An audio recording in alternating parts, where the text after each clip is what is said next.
Saudi আনদের হাতে যখন টাকা থাকে তখন পুরো বাজার মার্কেট বাড়ি নিয়ে আসে, আর যখন টাকা না থাকে তখন 7 দিন 15 দিন না খায় থাকবো, এতিমের মতো ঘুরবো। তো কপিলের বাবা মনে হয় কোথায় থেকে স্যালারি পায় না, ভাত্তার টাকা পায় সরকারি, কোথা থেকে টাকা পায় জানি না। দেখা গেছে এমন সময় এমন ফুটুঙ্গিরি করে, এই যে মনে হয় আজকে 500 থেকে 600 রিয়ালের বাজার নিয়ে আসছে।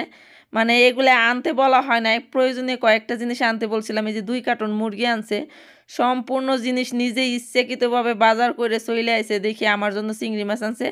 আর এখানে যে তরমুজটা দেখতে পাচ্ছেন, আলহামদুলিল্লাহ এটা কপিলের বাবার মাজরাই হয়েছে। ভাবছিলাম মিষ্টি হবে না, পরে কাইটা কপিলের মায়েরে বললাম তুই একটু খাইয়ে দেখ। পরে খাইয়ে বলে কি না অনেক মিষ্টি, আমি রোজা। তো এদিকে রান্না বসা দিছি আর এদিকে থালা বাসন ধুইতেছি। আজকে কি রান্না করি একটু আপনাদের সাথে শেয়ার করি। বাসায় ওই রকম রান্না করার মতো কিছুই নাই, বাধ্য হয়ে বড়লোকি খানা খায় মাঝে মধ্যে। আর আজকের বড়লোকি খানা দেখলে আপনারা অবাক হয়ে যাবেন, দেখতে থাকুন। ব্রয়লার মুরগি চেহারা দেখলে হাত পা ফেটে কান্দা আসে, তবুও খাইতে হবে, কিছু করার নাই, বাধ্য হয়ে এখন ব্রয়লার মুরগি বের করে। কপিলের বাবা এই শুক্রবারের আগের শুক্রবারে, আজকে একটা শুক্রবার গেল, একটা লাউ আনছিল আর করলা আনছিল। এই লাউ দিয়ে আর করলা দিয়ে একটা সপ্তাহ পার করে দিলাম। আজকে রাত পোহাইলে শনিবার, এখন বাসায় রান্না করার মতো কিছুই নাই। কি রান্না করব? মুরগি আছে, তো মুরগির সাইজটাও দেখলাম অনেক বড়। এখন এই মুরগি তো কষায় রান্না করলে ভালো লাগবে না, আমি মনে হয় 6 মাস ধরে কষায় মুরগি রান্না করে খাই না। তো এখন ভাবলাম রোস্ট বানাবো। এখানে পুরো আস্তে একটা মুরগি নিছি, আর একটা লেগ পিস ছিল ফ্রিজে, ওটাও নিছি। সুন্দর করে এখন রোস্ট বানাবো। এখানে সবকিছুর আয়োজন করছি। রোস্টটা বানাই কিভাবে একটু দেখাইতেছি। মরিচ, লবণ, ও লেবুর রসও বাইরে না, লেবুর রস বাইরেও, যাই হোক লেবুর রস দিয়ে এটাকে ম্যারিনেট করে কিছুক্ষণ রাইখে দেই। টমেটো, এখানে আছে আদা, রসুন, কাঁচামরিচ,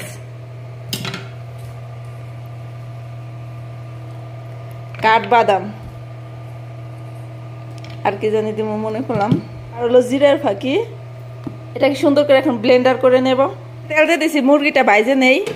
এখানে এই যে মুরগিটা সুন্দর করে হলুদ, লেবুর রস আর লবণ দিয়ে ম্যারিনেট করে রাখছি। এখন ঘটনা হয়েছে কি, মুরগি ভাজার জন্য তাও আছে, কড়াইও আছে। এখন ওইগুলোর মধ্যে যদি এখন মুরগি দেই দিয়ে আমার ধোয়া চুলাটা মাখায় যাব, এই জন্য আমি হাঁড়ির মধ্যে দিছি, যা হয় হবে। মুরগির রোস্ট যত সুন্দর করে ভাজবেন আপনার রান্নাটা তত মজা হবে। তো আমি এই মুরগির রোস্টগুলো সবগুলো একসাথে সুন্দর করে ভেজে নেব। ফাইনালি আমার মুরগির পিসগুলো ভাজা হয়ে গেছে। আমি এগুলো একটা বাটিতে তুলে নিয়ে এই তেলের মধ্যে পেঁয়াজটা দিয়ে দিলাম। পেঁয়াজটা খুব সুন্দর করে কষাবো। অনেকে পেঁয়াজ ব্লেন্ডার করে তারপর রোস্ট বানানো, ওভাবে আসলে মজা লাগে না আমি মনে করি। তারপরে এই যে আমার বিভিন্ন ধরনের মশলাপাতির পেস্টটা দিয়ে দিলাম। এখন খুব সুন্দর করে কষাবো। আর এর মধ্যে দিয়ে দিলাম 4টা কাঁচামরিচ, তারপরে কিছু দারচিনি, এলাচি, লবণ। এখন এটাকে যে পর্যন্ত উপর দিয়ে তেল না উঠবো কষাইতে থাকবো।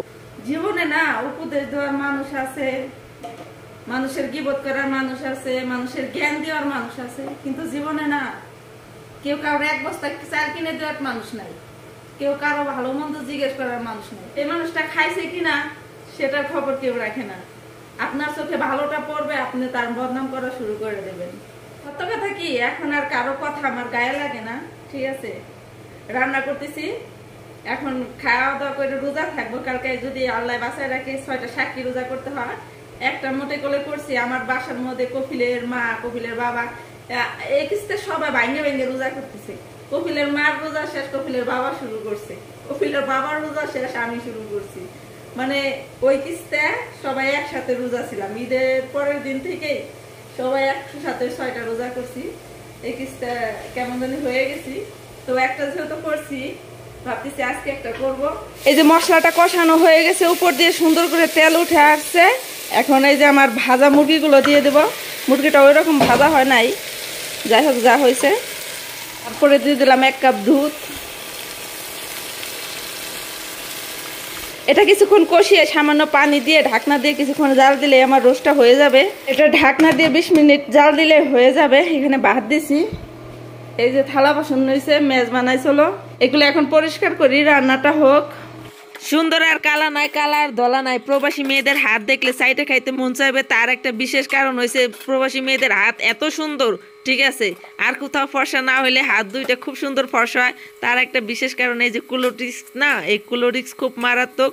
এই ক্লোরিক্স ছাড়া থাল বাসন ধুলে থাল বাসনও পরিষ্কার হয় না। সৌদি আরবের নোনা পানিতে থাল বাসন জম ধরে যায়। আর এই কুলোটিক দিয়ে 24 ঘন্টা থাল বাসন ধুইলে হাতের খালগুলো পাতলা হয়ে সাদা ফুরফুরে হয়ে যায়। হাতে যদি কালো দাগ থাকে, ময়লা থাকে, সব এই কুলোটিক্সে উঠে যায়। 2 মাসের জন্য বাংলাদেশে গেছিলাম। ও মা, হাত পাও দেখি কালা কুটকুট হয়ে গেছে, হাতের আঙ্গুলের ওই জায়গায় দেখি কালি কালি ভাব হয়ে গেছে। কেরে এরকম হইলো কে? 2 মাসে এরকম কালো হয়ে গেলাম। টিক প্যান না পাইরে আবার ওদের বাইরে সৌদি আরব চলে আইছি। এই যে মানুষের বাসায় কাজ করে খাইতেছি, এত পরিমাণ কষ্ট করি, এত পরিমাণ কাজ করি, এত পরিমাণ থাল বাসন দিই, তারপরও আমার কিছু বাইরা বলে আমরা নাকি কাম করি না, খারাপ কাজের জন্য প্রবাস আসি। আস্তাগফিরুল্লাহ, নাউজুবিল্লাহ, সুবহানাল্লাহ, আল্লাহু আকবার, আর কি বলবো জানি না।